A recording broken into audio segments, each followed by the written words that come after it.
Word on Wealth with Gary Quackenbush is sponsored by the Word on Wealth Radio Network. This is the Word on Wealth with Gary Quackenbush of GQ Law. Gary is a San Diego financial solutions attorney, protecting people like you. The Word on Wealth team of financial experts is here to answer your questions and help preserve your family's finance. Now, You're live. Right. Welcome to the Word on Wealth. It's a good day to be listening. We are talking today about estate planning. Yesterday, we talked about taxes and tax problem solving, etc. How to be a good successor trustee. Today, we're going to be talking. I have some questions that were asked of me. I have 3 to start off, and then we're going to be talking about handling distributions out of a trust. Hopefully, be able to explain some of the basic principles of estate planning and trust to help you understand the necessity and how it works so that you know whether you are getting the right stuff if you are getting your estate plan put in order.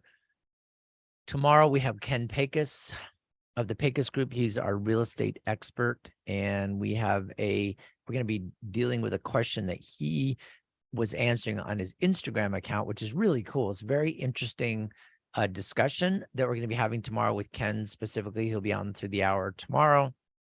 Next day, we're going to have Anthony Wright. From Lake Anthony. From Lake Anthony. That's right. From Tennessee. Anthony from Tennessee. Can't do the Tennessee accent. And then Friday, we have our Finding Joy Fridays. All right. On with the show. Good question. Thanks for asking. This was a segment that I do in my show periodically. And, when somebody asks you a question, you always say, that's a good question. Thank you for asking. And maybe that's a way of doing it, like as a professional radio person. I don't know. I never want to say that. I think it's a great way to do it because, if someone's obviously asking a question, the way I look at it, there's a lot more people that have that exact same question that just maybe didn't have the gumption at that particular time to reach out and ask it. Good point. I always thought of it as that, or I can say that and still be thinking of the answer at the same time. Thank you for asking me that question. The answer is beep, beep, beep. And if you, by the way, want to ask your own question of the show, you can call directly 888-344-1170. And then you will get Noah. He will put you on with me and we can talk live and answer your question on the air. This is your only opportunity that you have to talk to me today directly on the radio. 888-344-1170. All right. Question number 1. And so the question, it is as follows. My parents died a year ago, and I am the trustee of their trust. I have been able to make most of the distributions, but my dad had a stock account in his name. The stock account is worth about $440,000, and the investment company won't let me touch it. They say I need to get a court order to get the money. What court order are they talking about? My parents have a trust. Why do I need a court order? Good question. Thanks for asking. What happens is, even though somebody has a trust, so your parents, it sounds like they set up a living trust, which was fantastic. Everyone should do that. I will give you more reasons later. They set up their living trust. And the important part then, after step 1 is done, meaning getting a living trust, the most critical thing you need to do is put your stuff in your trust. Having a trust and not putting your things in it is similar to having like a pool and not putting in the water. It doesn't do you any good to jump in because there's no water in there. Or if you have a box, you have your luggage, you're getting ready to go on a vacation and you buy this really awesome luggage. It's beautiful. It's got zippers and pockets and it's lightweight and has this beautiful tag on it that you can tell that it's yours when it comes off of the plane on the luggage way, but it's empty. And if you never put anything on it, you can go on vacation with it. And when you open it up, it's dysfunctional. There's nothing in it, although it's beautiful. Same thing with a living trust. You've got to put your stuff in it. A house you put in with a deed, you transfer the house from your name to you as the trustee, literally acting as trustee of your living trust. That doesn't change the assessment, the property tax assessment, nothing like that. If the property tax assessor does reassess it, that is wrong. That is their error. That is illegal. You can transfer the house from you to your trust and back and forth and back and forth every single day if you want. It is an exempt transaction. It is not subject to an increase in property taxes. All right, but this account, the stock account, these are trickier. What mom and dad should have done is they should have put that stock account in the trust. The way they do that, if they have a broker, is they contact the broker, money manager, and say, hey, money manager, I've got a living trust and I want my brokerage account, my stock account in my trust. And they will know what to do. What they're going to do is open a new account in the name of the trust. I just did this. I know exactly how it works. Open a new account in the name of the trust. That account is now open. It's under your social security number, but it's in the name of the trust. And then money is moved from the stock account that is in your name to the stock account that is in the name of your trust. Okay. The ownership is the same. It is your stock before it went in there. It is your stock after it's in there, but it's held in your name as trustee. 2 minutes. So it's a different deal. Okay. Then after you pass away, that money is accessible by your successor trustee. Now, in the question that is being asked of me, she said the stock is worth $440,000 and I can't get to it. She is the trustee of the mom and dad's trust, and she can't get to it because in California, if there are assets outside of your trust, like not directly titled in the name of your trust, that exceed $180,400, you have to get a court order. So in answering your question, yes, it's true. You need to go to probate court, file a petition in probate court saying, hey, this stock account of $440,000 is not in the trust. It's in my mom and dad's estate. And I need a probate court order to say this money should be in the trust. How does that work? It works because the will that your mom and dad did in conjunction with the trust said that all of their assets are to be transferred to the trust after their death.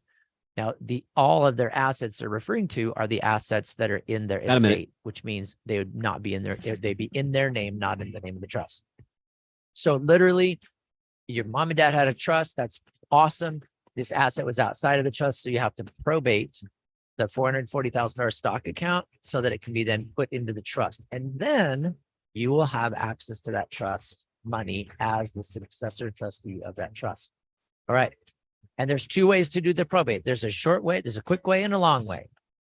Most people go the long way. We have found a shortcut way of getting money, like a stock account in the trust. But it's just kind of the judges in San Diego are pretty good about letting us get by with a summary type petition. So if you want to know how to do that, it's 855-500-TRUST. Call me up if this is your situation. Let's talk about it. We'll figure out how to get that money in the trust, even though your parents have passed away. This is Gary Quackenbush on the Word on Wealth. Coming up, we are going to be answering another question about life insurance with question coming up on the Word on Wealth.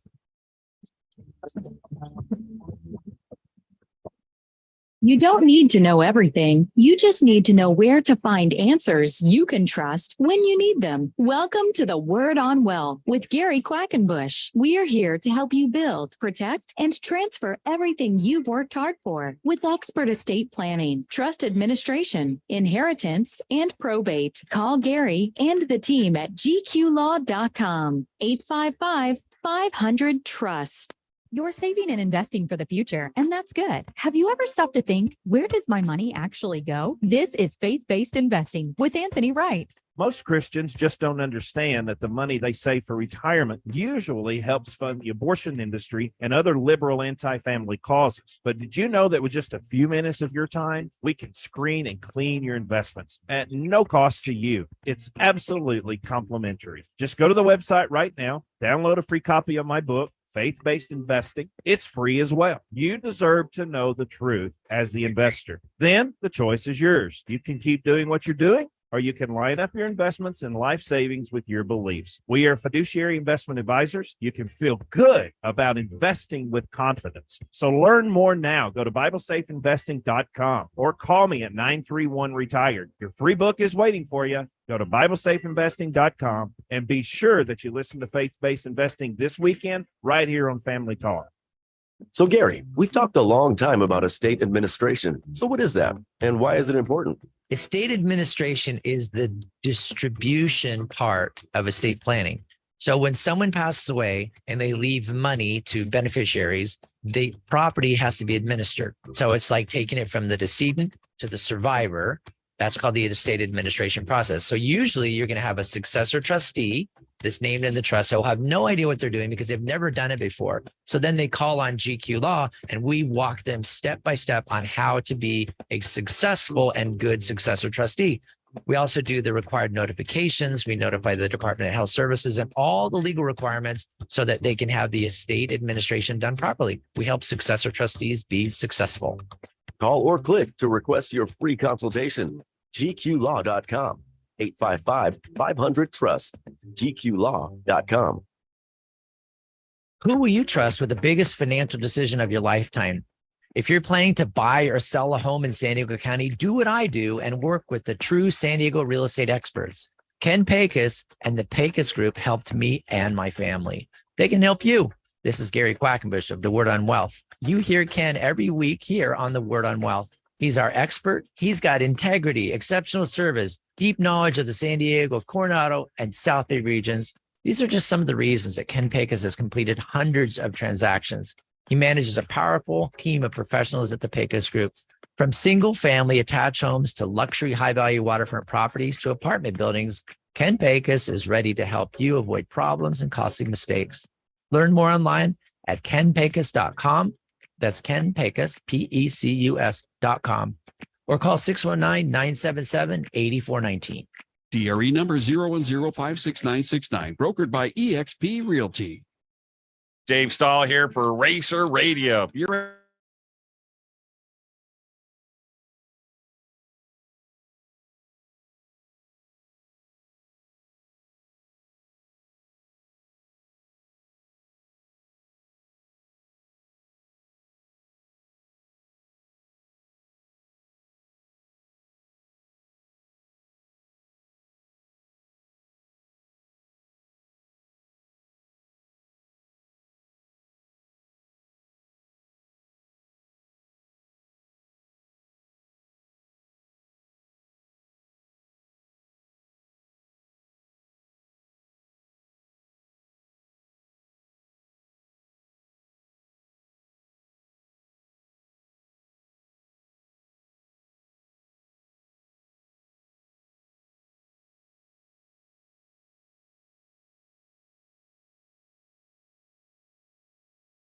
Tell a friend about this broadcast outreach, The Word on Wealth, with Gary Quackenbush of GQ Law. Call or click to request your free initial consultation or to talk with a member of the team. Call Gary at 855-500-TRUST. GQ Law. You're live. Right, welcome back to The Word on Wealth. Call me, 888-344-1170, 888-344-1170. Call me, let's talk. We are running on 2 AM stations and 2 FM stations so that we can get the word out. And we're also running this live on YouTube. So if you go to my YouTube channel, you can find me. Just look for Gary Quackenbush on YouTube. And we've got, I don't know, a bunch of these shows. So you can watch me on radio. It's not as bad as watching paint dry, but you can at least see how that works. And you can see my fancy backgrounds. And you can have it on YouTube anytime you want. So just go to Gary Quackenbush, find The Word on Wealth or Word on Wealth Radio. Just search for it. You'll find it. Easy pleasy. And we'll be able to help you out. Question number 2. All right. Listener submitted question. I bought life insurance and the company wants me to name a beneficiary. Is it best to name my wife or the trust as a beneficiary? Good question. Thanks for asking. Life insurance beneficiaries, in my opinion, should always be the trust, not actually the trust, but it will be the trustee of the trust. How that works with almost all life insurance, when you want to designate a beneficiary, you do it yourself online. You go online to the beneficiary change and it'll ask, you're going to do a beneficiary change. It'll say, well, is your beneficiary a person or a trust? You check trust. And then it's going to say, is this trust revocable by the grantor? Okay, now the grantor is the person that made the trust. The grantor, the creator, the trustor, the settlor, the trust maker. I mean, attorneys, we are fancy and we come up with all kinds of names for that person so that it sounds more expensive, more fancy. I don't know. But the life insurance usually asks and uses the legal term trustor. So you say, yes, it is revocable by the grantor. Then it will say, when was it created? And then you want to put the date it was created.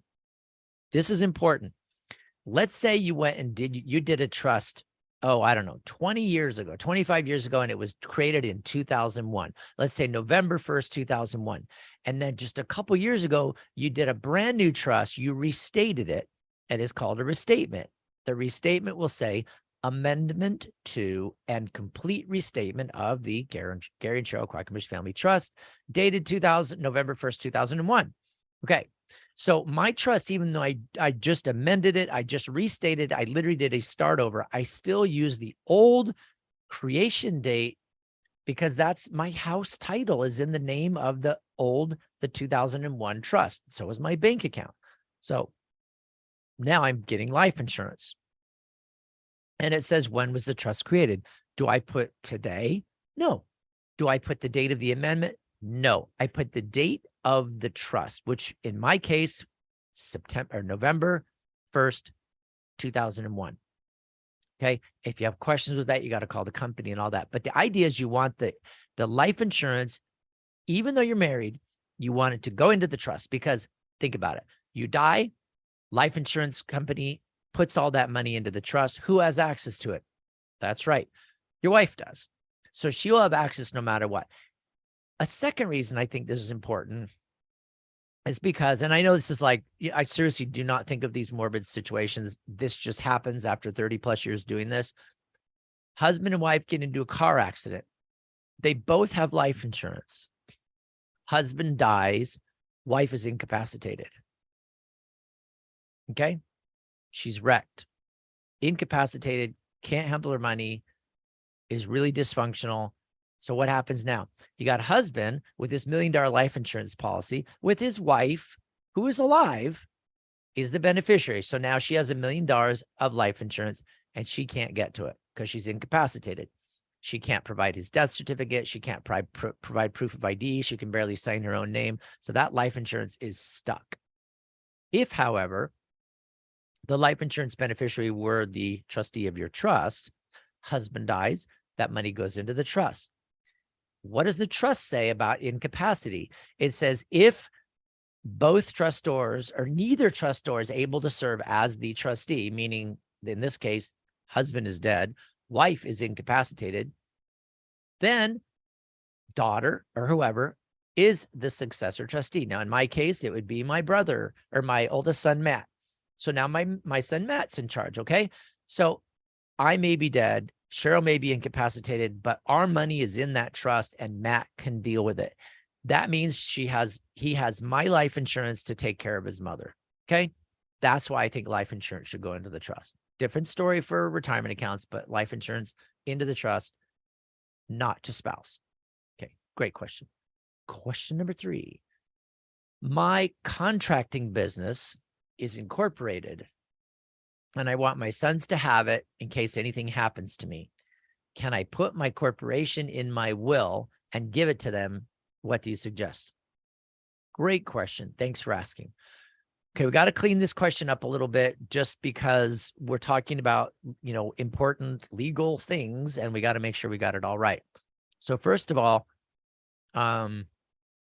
contracting business incorporated, great idea. I want my sons to have it in case anything happens to me.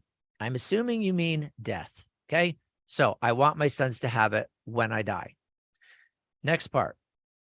Can I put my corporation in my will and give it to them? The question really is, can I put my corporation in my trust to give it to them? What do I suggest? I suggest A, pat yourself on the back for being a corporation because it's a contracting business. There's liability and exposure. So you've got a small business corporation, which is fantastic.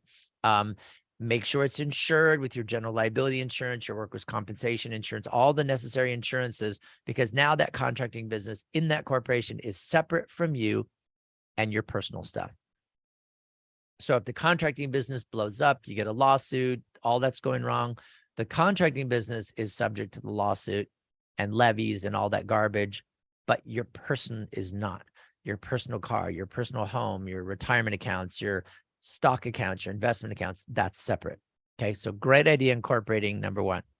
Number two, can you put the corporation in your trust? Yes, absolutely.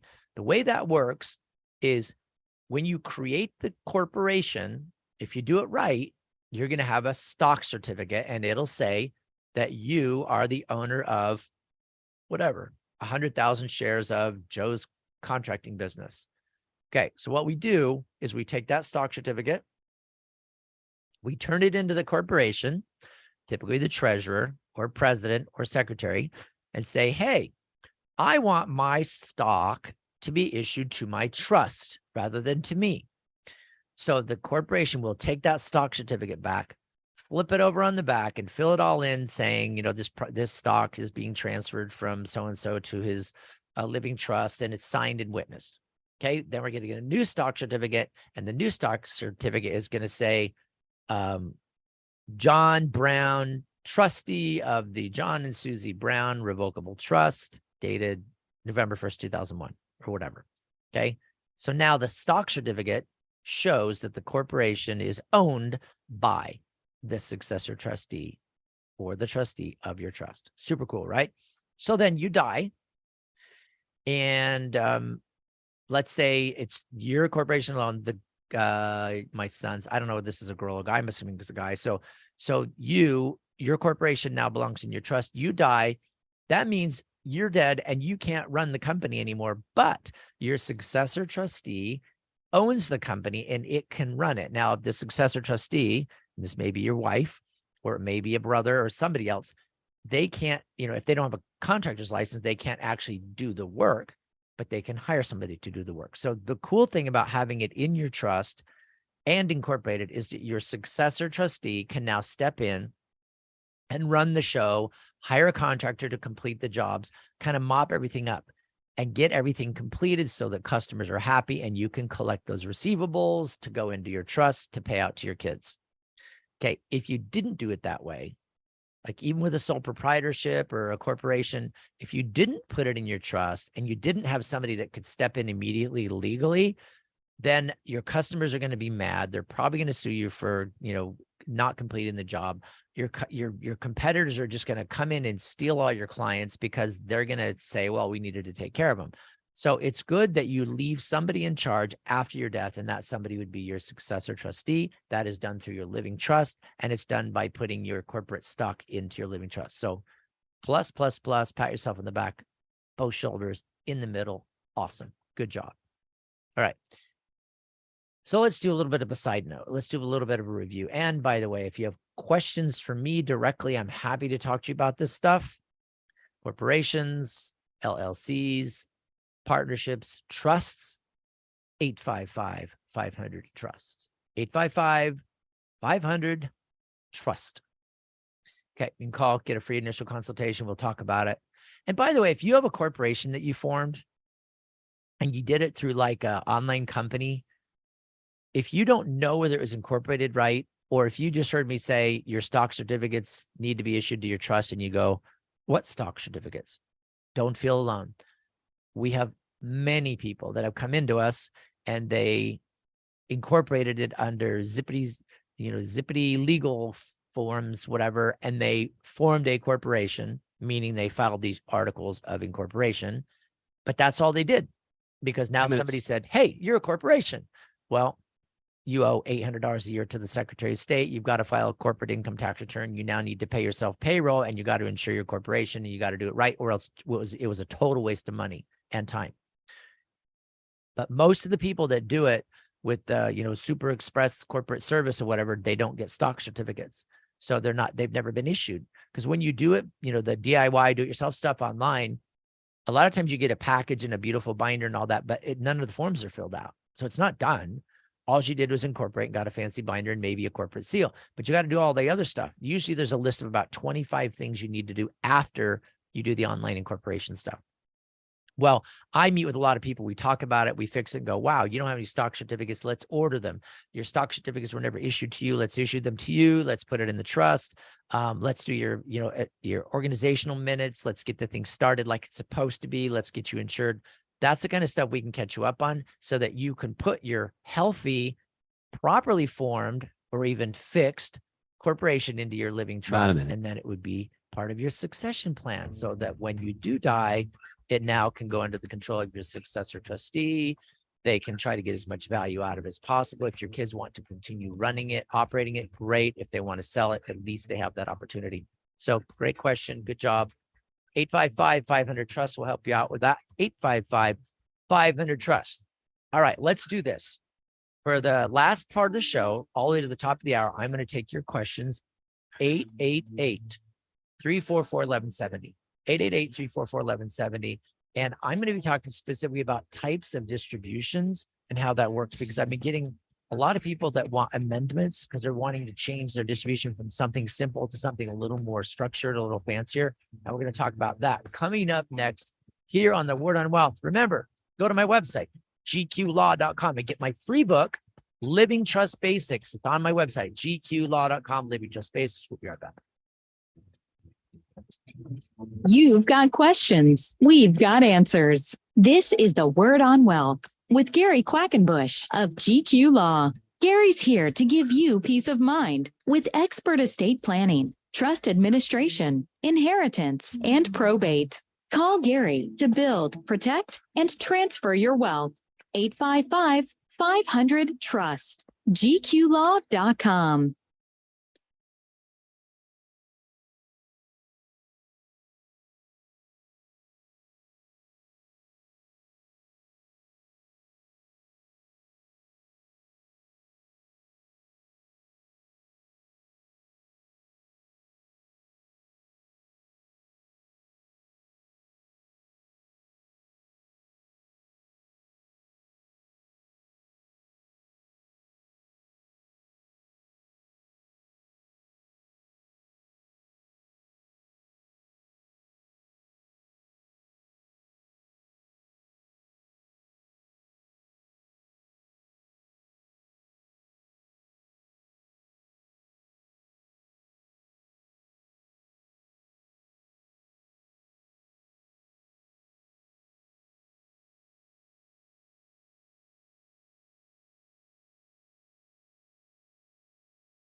Loan. Ask for the legal help you need. Call Gary and the team at GQ Law, 855-500-TRUST, or go online and download Gary's free ebooks and videos. Read Gary's blogs. Call or click to request your free consultation or to talk with a member of the GQ team. That's gqlaw.com, 855-500. You're live. And welcome to the Word on Wealth. It's really good to have you along. We are talking about estate planning. Today's the Tuesday estate planning day. Trusting Tuesday, as Noah usually calls it. Trusting Tuesday. Right? Right. All right. Well, that's what the soundbite used to say. It's Trusting Tuesday, right? Yeah. Oh, that is, it does say right.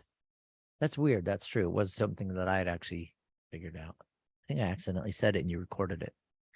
Yep. Noah is the man in my ear. He's the one producing this show, and I just appreciate so much everything. It's Trusting Tuesday, right? Oh, wow. That is a familiar voice. And yes, it is Trusting Tuesday. Welcome to Trusting Tuesday here on the Word on Wealth. We're running That this soundbite, live. Gary, I want to let you know that will live for all time. And it's probably about 15 years old. Yeah, very cool. Yeah, it's a pretty old one. Okay.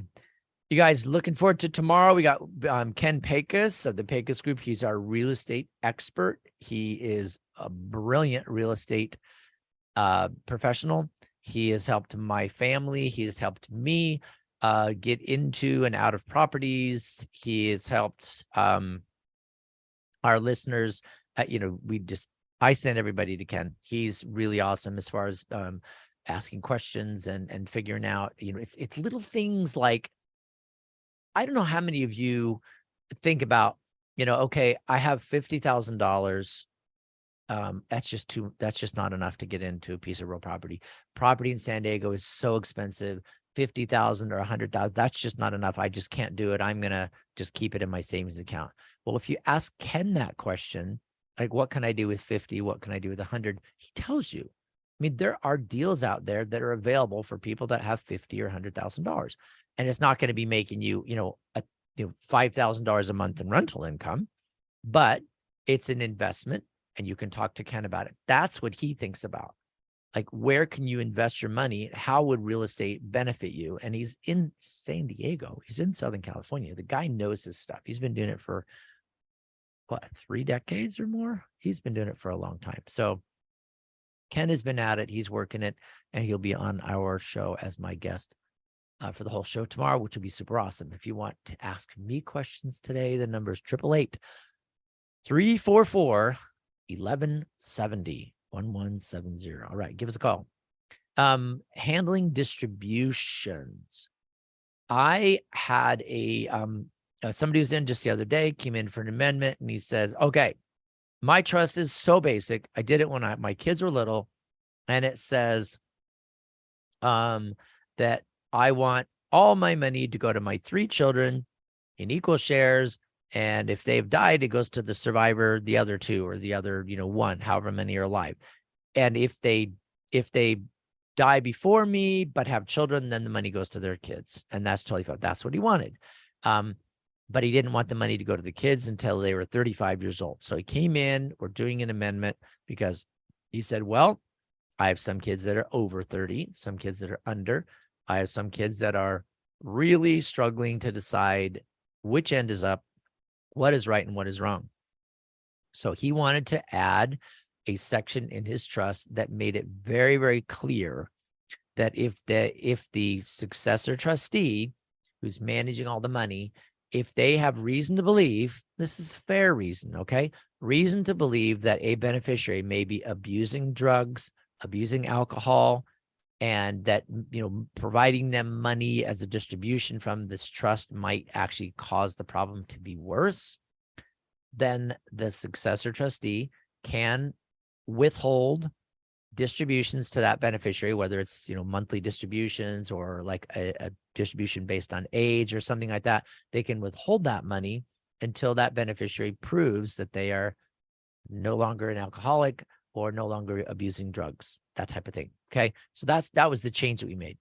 And we got some, there are ways to do it where you can get like really restrictive, like literally that I've had ones where the kid was so just abusing drugs constantly, and the parents knew that they really wanted their kid to have money, but the problem is their son was using drugs so hardcore that if he had this inheritance from them, which was substantial, that he would probably use it on drugs. It might be stolen from him. People would trick him into things or convince him into things or talk him into things. And he probably would end up dying as a result of him having money. That's a terrible position to be in as a parent. So we put together a trust with a restriction that required that for that child in particular, that if he were to receive money, that he would need to prove over a 36-month period of time. Yep, 36 months. That he would have to provide proof over 36 months that he was clean. not using drugs. And the way that was done is he had to be tested quarterly for the first 2 years, quarterly. And every time it quarterly tests, he had to come up clean. The way you do it is you say that it has to be done at a reputable clinic. You can even name the clinic, but not just, go to the drugstore and buy the test that tests for, 12 different substances, but get it done professionally. And if they come up clean, or they're not abusing drugs, they're not abusing alcohol, then they do that for 36 months. They get their distribution, and they make like a partial distribution. And then the next distribution is at a different age, like 3 years later, there's another distribution. But that's a way to get it so that you can, it's called a disincentive trust. So it's like, if you're using, you're not getting money. It's called a disincentive. It sounds like an incentive. The incentive would be, hey, become drug free. And that's, and then you can get your money. But we call it a disincentive trust because it's saying this trust is here and you're not getting that money while you are whacked out. Okay. Then you have other things that we refer to as an incentive trust. And it doesn't matter what they're called. You don't have to come in and say, Gary, I can't remember whether it's an incentive or disincentive. It doesn't matter. You say, here's what I want. Do you want conditions for each of your children separately? Do you want it kind of in balance? Like everybody has to be off drugs when they get their money. The other things are incentive type trusts. Now, these would be a trust that would say, if a beneficiary enrolls in college, they'll get $1,000. Plus, we'll pay for the tuition. Or if the beneficiary decides to go out on their own and start a business, because maybe you're self-employed and you think that's a pretty cool thing to do because it's really worked for you, and you want to make it so your kid has that opportunity, you can put a thing in there that says, if they're going to open up a small business, then they can have, $5,000, $10,000, $50,000, whatever you think would be necessary, depending on, what your experience is. And you allow a certain amount of money if they can show the successor trustee that they are actually establishing a legit business and they need money, then they can get that as an advance on their next scheduled distribution.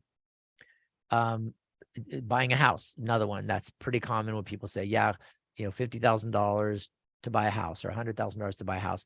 See, and these happen when you have a trust that says, my kids don't get all their money until they're 40.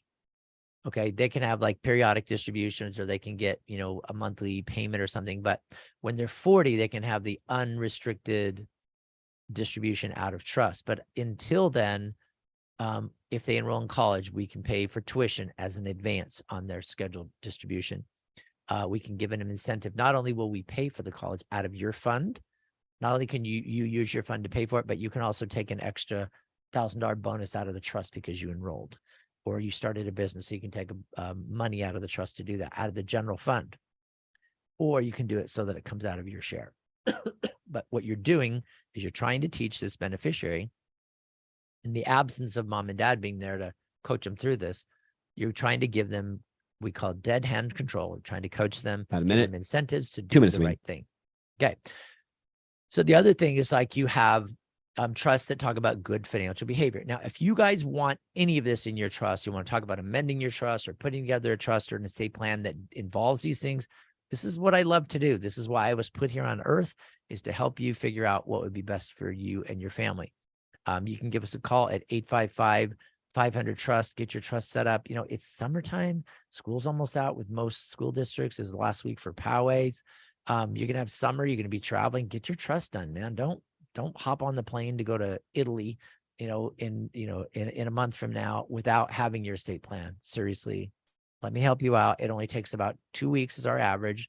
Usually you come in, you pay, figure out what we need. You pay part of your fee. You come in 2 weeks later and you review and sign everything. 2 weeks. If we have to go faster, we can go faster. I've done it same day for people.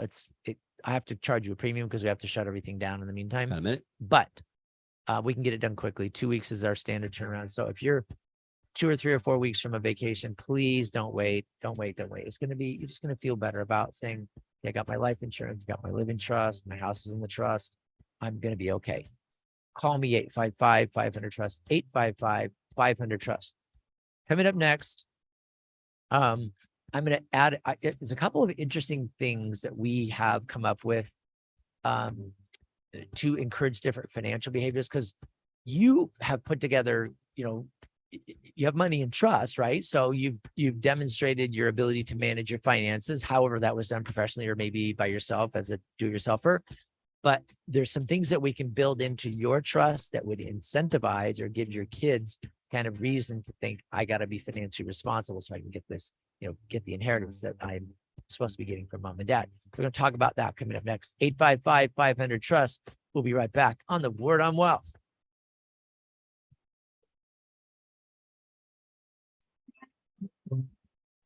You don't need to know everything. You just need to know where to find answers you can trust when you need them. Welcome to the Word on Well with Gary Quackenbush. We are here to help you build, protect, and transfer everything you've worked hard for with expert estate planning, trust administration, inheritance, and probate. Call Gary and the team at gqlaw.com. 855-500-TRUST.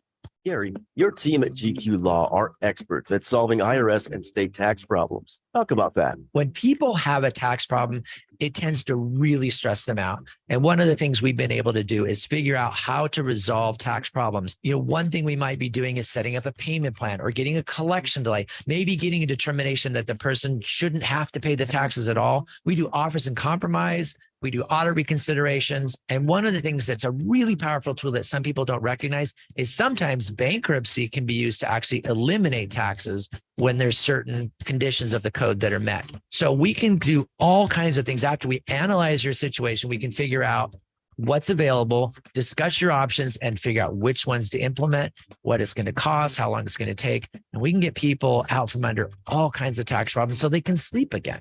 That's our goal. Request your free initial consultation. gqlaw.com. 855-500-TRUST. gqlaw.com. Just when you thought a good night's sleep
Tell a friend about this broadcast outreach, The Word on Well, with Gary Quackenbush of GQ Law. Call or click to request your free initial consultation or to talk with a member of the team. Call Gary at 855-500-TRUST. gqlaw.com. Live. Right. We are on the Word on Wealth. We are on the Word on Wealth. Right to the top of the hour, I'm going to take your questions and answer them. 888-344-1170. Please call it 888-344-1170. And you can see, you can get a question to your answers. Blah, blah. You can get an answer to your questions. I'm happy to do that. We're talking about trying to figure out how to control kids' behaviors once you pass away. And that's not easy to do, because really you won't be here any longer, right? You'll be dead. And so there's not anything you can do like specifically to like force them to do certain things. However, because we are talking about money and we're talking about your, managing the money, having a successor trustee manage the money, you can therefore put in these different clauses and things in your trust that will make it so that the successor trustee will have the ability to kind of encourage certain behaviors. When you're choosing a successor trustee, you want somebody that's really kind of good at coaching. If you're going to have money that's held in trust so the kids can't get it right away, maybe they can't get it until they're 30 or 35 or 40, 100% of it. You want a trustee that's going to be able to kind of manage that, like to be able to give distributions to start a new business or to go to school and things like that. So one of the things that I think is kind of cool to build into a trust you're trying to control kids' financial behavior, and you have, limited ability to do that when you're alive, because, you don't say, hey, son, here's a bank account with $10,000 in it. I want to see you invest it. Most of us don't do that. Probably be a great idea. Open an investment account, or have your kids open an online account just so they can see how it works, and what happens when you put a dollar a day in there or something like that. But if you're trying to encourage good financial behavior, and this is after you die, you're trying to get it so that your trustee has some ability to do that through the trust. You could do things like that. The beneficiary, I had one client that did this, and I thought that was kind of cool, is it said that the beneficiary was that they had to keep the investment accounts intact as dad had set them up, and that they were going to use this particular investment advisor, and that dad trusted him and everything, but they wanted it, so they kept the investments intact. And if the kids didn't want to keep the investments intact, then they would not be entitled to distributions from that account. If they did keep them intact and the account grew, they could have the growth on the account. So that would kind of give them an incentive to leave the money in there, let it grow, take some money out, but just to keep it so that it's growing. And that way they've got this good base that will last them potentially forever. And the other thing was, I've seen this several times where the dad, or in this case, it was basically grandpa, invested in promissory notes. And that was a really good business for him. That's what he liked to do. He did promissory notes. He put liens on people's houses for the promissory note that they had borrowed from him, kind of like a hard money, no qualifying loan. And he would just roll over those notes every year and collect the interest, and did phenomenally well for himself. He held a lot of notes. Well, the requirement in the trust was that you could, as a beneficiary, inherit the notes, but you had to keep them as notes. You couldn't go and, fire sale them or trash sale them or give them away. You had to keep them as a note and earn interest, which I thought was pretty cool. Another one was maintaining rental properties. So if you're doing any of these things, you probably want a trustee that's going to obey you. If you say, okay, my oldest son is going to be my trustee, and he's now managing trying to make sure that his younger sister is holding on to promissory notes or maintaining rental properties, it's going to be his or her problem. It's going to be a pain. You kind of like your brother's keeper type thing. So, but I have had people that will say there's not the investment properties, the rental properties in the trust cannot be sold for at least 36 months. That was a restriction on the successor trustee. So because it was irrevocable trust on death, right, became irrevocable, the trustee had specific instructions that they had to use the property as a rental for the 3 years. After the 3 years, they could sell it. The trustee obeyed what it said. The trustee got paid to do it. They did it, without any violation to the trust, and they held on to those properties for 3 years. And after that, the kids decided, just like mom and dad wanted, to go ahead and keep the properties because it was really a good idea. But if they'd, it takes 2 or 3 years after someone dies to kind of get into their shoes and say, hey, this is why they did this for 25 years. This is a good thing. Another one was, we put in every one of our trusts, unless you don't want it, is we put a clause in there that says before a beneficiary of this trust is to receive their inherited share, their distribution, they have to set up and maintain their own estate plan, their own living trust. That doesn't say, and it has to be done by GQ law. It says that they have to establish their own trust. What that means is the successor trustee can say, okay, Bobby, I'm ready to write you a check. Where's your trust? I want to see it. And then if there's money, like in an investment account or something like that, the trustee says, okay, where's your investment account in your trust, so that we can do a custodian transfer from the trust investment account directly to your trust investment account. And the idea is to make it so that it's in the trust. Why? Because once it's in the trust and the beneficiary realizes, hey, that's convenient, I'm not going to touch it, that's the way to go. If you just hand it to the beneficiary and say, here's, $200,000, go put it in a living trust. First of all, you got to find somebody to do a living trust. You got to go through that process. You got to figure out your beneficiaries, and you don't want to because it's kind of a lot of work. That $200,000 is just going to go away. It's going to be in a car. It's going to be paying debts. It's going to just be, going and traveling. It's just going to be gone. And next thing you know, your kid is back to where he was the day you died. You just spent all of your inherited money. It's gone. So I like to build in things like establish your own trust, because then at least they have the feel that that trust is an important thing because mom and dad suggested it and they insisted on it as part of their trust provisions.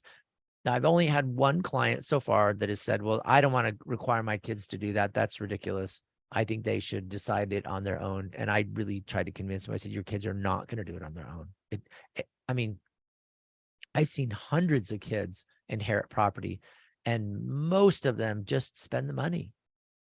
You know, I say, get a trust, do it yourself or whatever. Hire me to do it. Let's just get it done. Get a trust. No, I'm not ready to do that yet. I can't decide who would be my beneficiary. Well, guess what? The state of California already knows, because if you inherit a bunch of money from your dad and then you die and you didn't put it in a trust, I'll tell you where it goes. It goes into probate. And this is the coolest thing ever. Okay. I'm being sarcastic.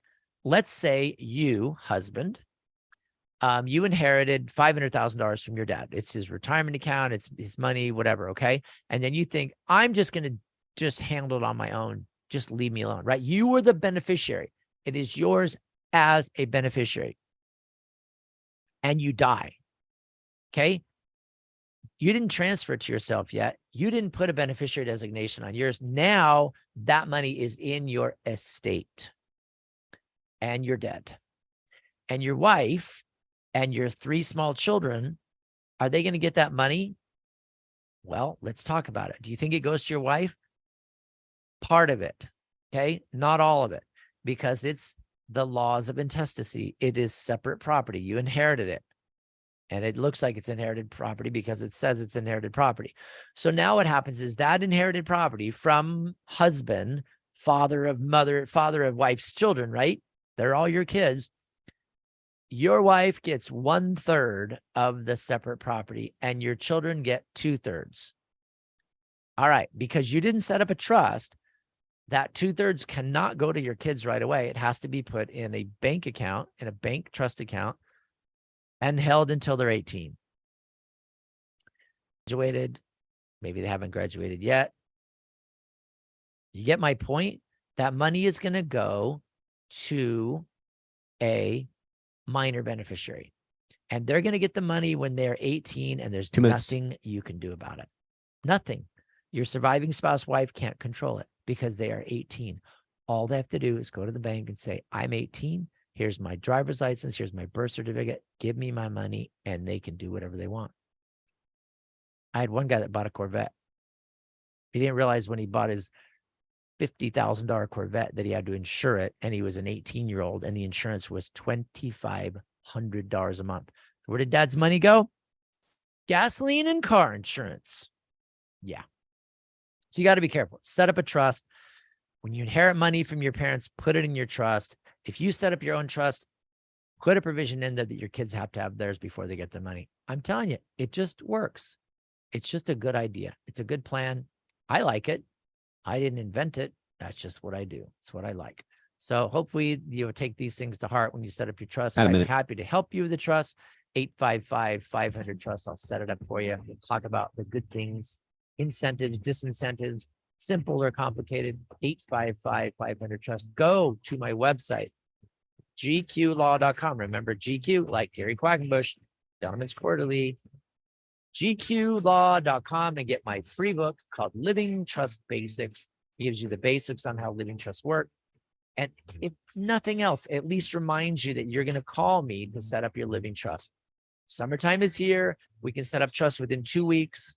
Get it done before you do your fancy traveling. Get it done so you can feel comfortable that, you know, everything's going to be okay, that you've taken care of your family, you've taken care of business. You can do the wealth transfer thing like you need to. 855-500-TRUST. I look forward to meeting with each one of you. If you don't have a trust or if you want to amend it, 855-500-TRUST. All right, we'll be back tomorrow with Ken Pecos talking about real estate right here on the Word on Wealth. Bye, everybody. Have a great rest of your day. Bye.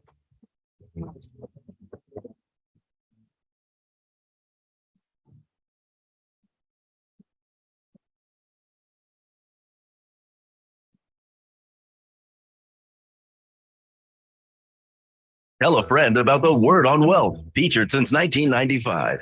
with financial solutions attorney Gary Quackenbush, an expert in estate planning, wills and trusts, and tax problem solving. Gary is past president of the California Society of Tax Consultants. Reach out to us. The Word on Wealth team of financial experts is here to answer your questions and help preserve your family's financial future.